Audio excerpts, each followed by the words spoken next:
Hey guys, Peter Franson here from christiangeekcentral.com and Spirit Blade Productions, here with my uncut review of Halo Season 2, Episodes 1 and 2 on Paramount+.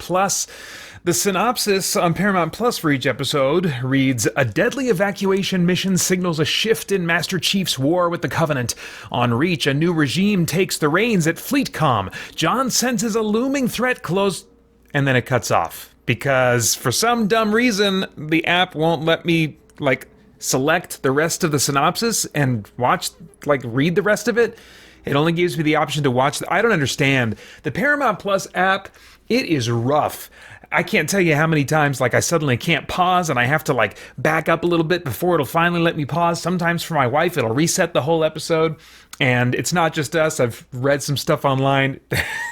The Paramount Plus app, whether it's on my PC, on either one of the TVs that we use it on, it needs some work. Anyway, so let's get to my thoughts on this thing, though. I have very little experience with the Halo series of games. I'm really just evaluating my thoughts on this series on its own merits and as someone that just likes, sci-fi and action and stuff like that. So what does this basic animal feel like? I did watch the first season, but from what I understand, the showrunner has changed. Some key creatives behind the scene have changed to really try and take the show in a direction that hopefully is going to connect with audiences more. I do feel like this season starts out with what feels like a soft reset of the series. The Cortana thread at the end of season 1 that was almost kind of a light cliffhanger, that whole plot thread was virtually dropped with an off-screen resolution to it that we kind of have to guess at. Cortana does appear eventually in episode 2, but she's been redesigned and is being visually performed by an actress while the same voice actress is still doing her voice. But the doing it that way, it just seems like it's not the same Cortana to me. That Cortana, the CG version from the first season, felt like bright-eyed and artificially pleasant and stuff. And while the voice acting is still done the same, the visual, the actress that's doing the visual representation with just a blue filter, so it basically looks like someone she's just like someone that is being talked to through a hologram communicator like Star Wars. She doesn't feel like the same character to me, but just like someone that's off somewhere and they're on a holographic phone call with. It doesn't feel like there's continuity between the two. And also her performance just doesn't have the visual brightness and artificial pleasantness. It's just a little bit too, flat and straightforward, and so it just does not feel like the same character. Of course, we could chalk that up, in our headcanon to saying, well, she got an update. This is Cortana 2.0 or whatever. But nevertheless, it doesn't feel like the same character to me, and I was starting to connect with her or accept her as a character in the story, and so it's weird. It's weird. Speaking of characters, they did thin things down a bit, which I think brings some helpful focus for my enjoyment of this show. It was spread too thin, and I wanted it really to just be about Master Chief. Well, we're not getting that this season, but they have focused it in, I think, on Master Chief a bit more. For example, Miranda Keyes, she is missing in the first 2 episodes. I don't think she was mentioned once. I'm totally fine with that. She felt like just kind of an off-the-path focus for me.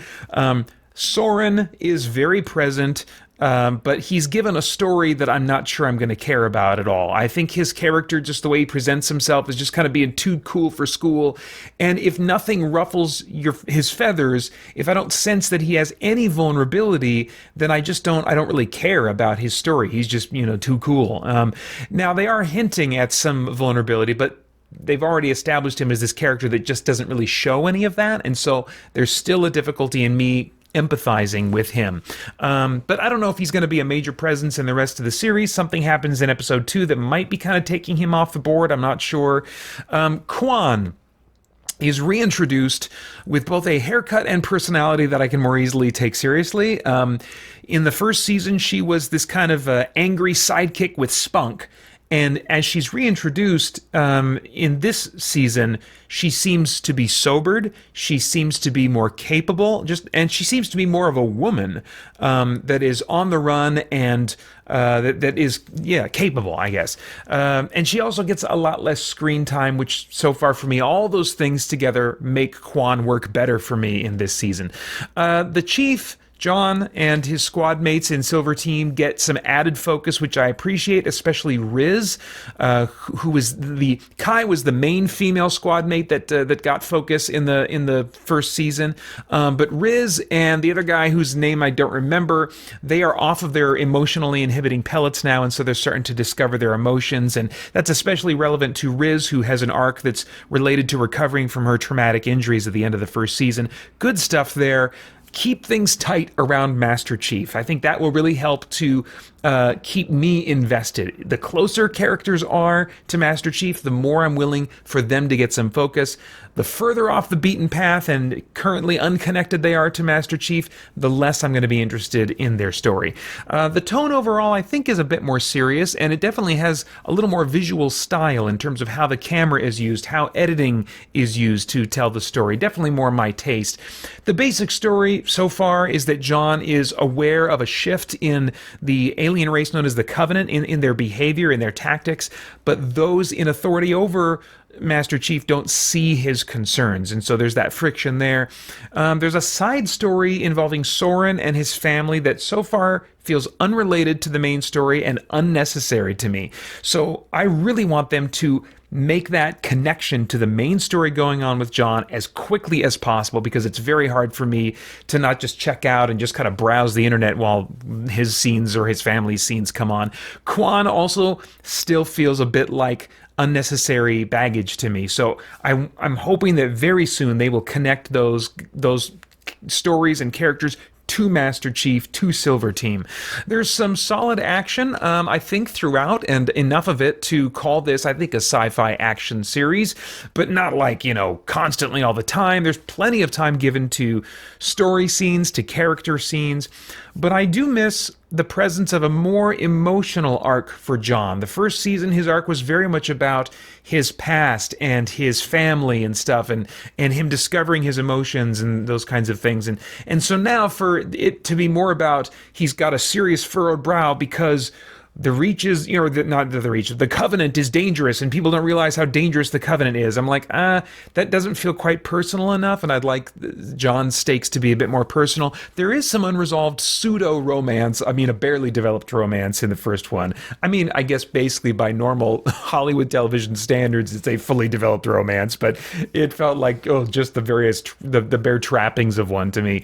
But that romance is still a factor in season 2. It's kind of like dangling in the background as something that will probably get picked up again, but it's not at all the focus right now. So I think I would really like the stakes in general to be more personal for John going forward as soon as possible. All right, as far as the cast goes, there's more of all of the Silver Team actors without their helmets on, which I think is good. I think fans of the games might feel very, very different. But for me, I really get invested in characters largely because of actor performances. And so seeing their faces, allowing those performers to bring their craft to bear is valuable to me. I continue to find Pablo Schreiber interesting to watch as Master Chief, but it's mostly a lot of scenes of people being serious in this show again. And furrow-browed, rather than really going to emotional places. So I'm not seeing the range of performance that I'd like to in these actors. Not necessarily a fault of theirs, just kind of the material they're working with. Okay, as far as stunts and visuals go, it is, as I mentioned before, a bit more stylized and to my taste as a result, but the animated Spartans, when they're doing their running and jumping around and stuff, just to my eye, sorely looks like CG. It is cool to see what Spartans can do physically when they're just leaping higher and farther than humans can leap, but if they're also at the same time moving to my eye like a video game character, like some kind of animated thing, then I don't really get to lean into the suspension of disbelief and the fantasy that a Spartan exists and can do these cool things, The effects in general are solid in many respects, I think, but definitely not premium tier TV show effects. All right, themes. Is there anything of moral, philosophical, or spiritual significance going on in the themes of this thing that could trigger some worthwhile thought or conversation? Faith and religion are injected very noticeably in a fresh way, in a more present way in this season. Just looking at the first 2 episodes alone, there's a side character that mentions he's a Baptist. So there's a family that prays the Lord's Prayer. I think it was all in Spanish, but I think it was the Lord's Prayer. There's some settlers on a planet that are driven to self-sacrifice because of their unique faith. There's a prophet shaman type character that urges Master Chief in a key moment in the first episode to find your faith, she says, because his death, according to a vision she's seen, is coming soon. Now, given the religious overtones of the name Halo, I shouldn't be surprised that they're injecting religion and concepts of faith in here, but I also can't tell where they're going to go with it, especially since I really have virtually no experience with the games and what they potentially do with it. Sci-fi usually reduces religious beliefs into ignorant falsehood replaced by increased knowledge of the natural universe. I can't tell you if that's this show's trajectory at this point. It seems to want to validate quote-unquote faith, but I mean, is this just patronizing lip service? And what do they even mean by using the word faith? I'm really just going to have to wait and see. All right, I have no idea what your tastes are in TV shows, but if I were a time traveler, I'd go back in time and say, Peter, wait for all of season 2 episodes to release, and for something else to come up on Paramount Plus that you really want to watch. Season 1 ended up being a second screen experience that you were interested enough to track with while playing video games. And this one doesn't so far feel like it's going to be worth your exclusive attention either. So, but maybe, watch season 2 while playing Monster Hunter to see if it ever really pulls you in. This one's rated TV 14 for language and violence. And those are all of my thoughts for now on Halo Season 2 Episodes 1 and 2. Right now, I'd like to take some time to add a tune for pre-made rhyme. The lyrics kind of never change, but the melody gets rearranged. I never know what I'll create to say how much I appreciate Dan Exhale, Gabriel Stinson, Olin D. Branham, Winston Crutchfield, Lee Bray, Justin D. Myers, Joel Nelson, and Scruffosaurus. Thank you for supporting me and SPP and CGC, and now to all who hear this tune, thank you as well. Please come back soon. Wanna hear your name in song? Then check out our page on Patreon. All right. I'd love to get your thoughts and reactions in the comments below as always. Please like, share, subscribe, click that bell to stay connected. I want to thank the Spirit Blade Insiders for making this review possible. You can get info about the benefits of joining over at patreon.com/spiritblade productions. Then I hope you'll check out our podcast and stay connected to all CGC content over at christiangeekcentral.com as we continue to geek out and seek the truth.